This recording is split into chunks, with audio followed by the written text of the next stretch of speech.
Om Swastiastu. Assalamualaikum warahmatullahi wabarakatuh. Salam guru penggerak. Perkenalkan, saya Hiwayan Mudariani, calon guru penggerak angkatan 10 dari SMA Negeri 1 Tegalalang, Kabupaten Gianyar, Provinsi Bali.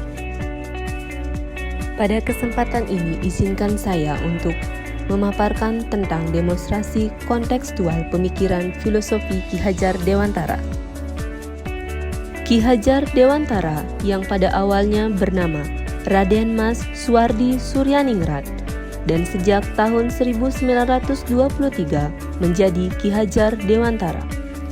Beliau adalah aktivis penggerak kemerdekaan Indonesia, guru bangsa, kolumnis, politis, dan pelopor pendidikan bagi kaum pribumi Indonesia.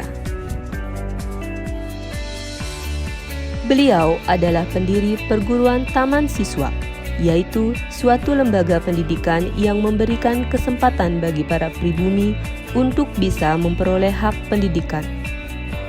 Atas jasa-jasanya dalam mengembangkan pendidikan Indonesia, beliau dianugerahi gelar sebagai Bapak Pendidikan Nasional oleh Presiden Soekarno.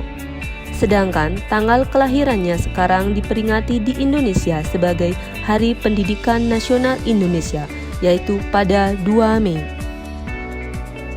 Dasar filosofi Ki Hajar Dewantara.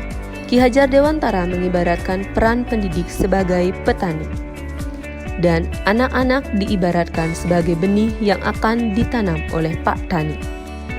Jika diibaratkan benih tersebut adalah padi, bibit padi akan disemai oleh Pak Tani dan ditanam pada lahan yang subur. Jika benih-benih itu ditanam pada lahan yang subur dan dirawat oleh petani, maka akan menghasilkan tanaman yang subur, yang baik, dan biji yang berkualitas. Dan tetapi sebaliknya, jika benih tersebut ditanam pada lahan yang subur dan tidak dirawat oleh Pak Tani, maka akan menghasilkan tanaman yang tidak berkualitas. Menurut Ki Hajar Dewantara, peran pendidik adalah sebagai pamong yang menuntun anak menemukan kemerdekaannya dalam belajar. Dari pemikiran Ki Hajar Dewantara tersebut, maka dapat disimpulkan bahwa tujuan pendidikan yaitu menuntun segala kodrat yang ada pada anak agar mampu mencapai keselamatan dan kebahagiaan baik sebagai manusia maupun sebagai anggota masyarakat. Oleh sebab itu, pendidik hanya dapat menuntun atau tumbuh hidupnya kekuatan yang ada pada anak-anak. Sesuai dengan pemikiran Ki Hajar Dewantara, yaitu peran guru harus berpihak kepada murid, sehingga sebagai guru harus bisa menuntun murid sesuai dengan kodratnya, baik itu kodrat alam maupun kodrat zaman. Dalam proses pembelajaran, guru hendaknya dapat menuntun peserta didik untuk mendapatkan keselamatan dan kebahagiaan dengan cara menghamba kepada peserta didik.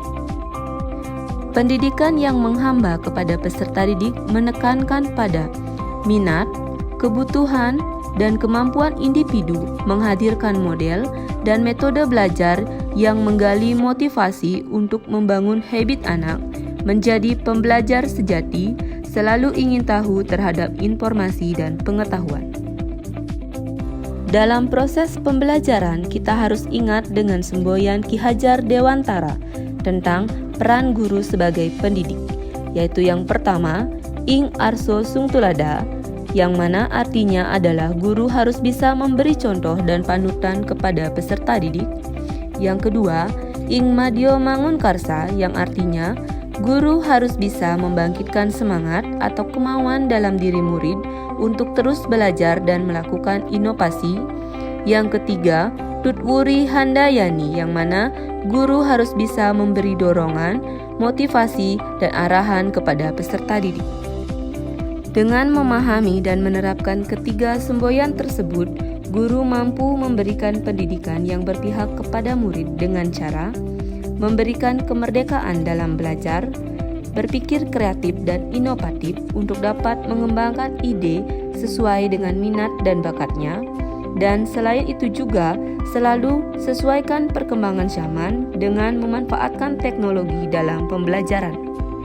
Untuk dapat menciptakan lingkungan suasana pembelajaran yang berpihak kepada murid, di sekolah saya menerapkan kegiatan-kegiatan untuk mewujudkan pemikiran-pemikiran Ki Hajar Dewantara. Yang pertama adalah program ekstrakurikuler, yang mana program ini dapat mengembangkan minat dan bakat murid. Yang kedua, melaksanakan kegiatan-kegiatan perlombaan dalam memperingati hari-hari tertentu. Hal ini dilakukan untuk dapat mengembangkan minat dan bakat peserta didik dalam bidang sosial budaya. Yang ketiga adalah kegiatan literasi di perpustakaan untuk meningkatkan minat baca murid. Dan yang keempat adalah kegiatan pembelajaran yang bervariasi dengan memanfaatkan teknologi, alam sekitar, dan media yang tepat.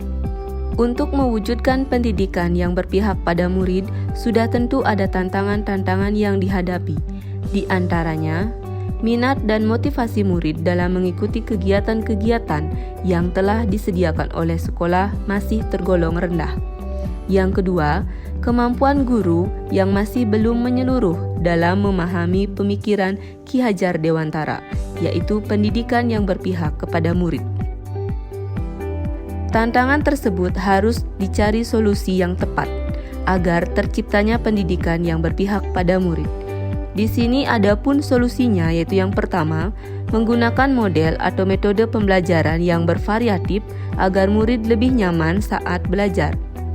Yang kedua, guru harus mengikuti berbagai pelatihan atau seminar untuk mengembangkan keterampilan dan menguatkan pemahaman tentang pendidikan yang berpihak pada murid.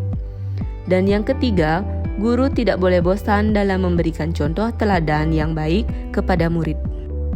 Ayolah Bapak Ibu guru hebat, semangat kita adalah kunci kebahagiaan anak-anak kita. Terima kasih telah menyaksikan video ini. Demikianlah demonstrasi kontekstual pemikiran filosofi Ki Hajar Dewantara yang telah saya lakukan. Marilah kita menjadi guru yang selalu menuntun, tidak bosan belajar dan selalu berbagi. Salam guru penggerak, salam bahagia. Om Santi Santi Santi Om. Wassalamualaikum warahmatullahi wabarakatuh.